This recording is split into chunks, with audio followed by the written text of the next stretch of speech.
టుమ్రీ పాప ఆనపకాయ పప్పుచారు చేశాను నీకోసం. ఇంకా పచ్చి రొయ్యలు, సోయ కూర చేశాను. రైస్ కూడా చేసేసాను. చూడు పప్పుచారు చూడు, ఆనపకాయ ముక్కలు వేసి చేశాను. ఇట్లా తినాలి అమ్ములు, ఓకేనా? ఇప్పుడు దీంట్లో తాలింపు వేస్తాను చూడమ్ములు. ఆనపకాయ ముక్కల పప్పుచారులో ఇప్పుడు తాలింపు వేస్తున్నాను చూడండి.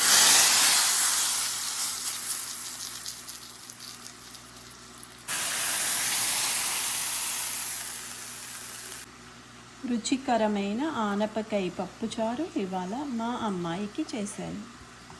చూడండి ఆనపకాయ పప్పుచారు ఎంత బాగుంటుందో. దీనికి నేను కాంబినేషన్ ఏం చేశానంటే పచ్చి రొయ్యలు, సోయ కూర చేశాను. టుమ్రీ పాప నీ లంచ్ రెడీ అయిపోయింది, రావాలి. పప్పుచారు చేశాను, రొయ్యలు, సోయ కూర చేశాను, వేడి వేడి రైస్, ఓకేనా? రావాలి.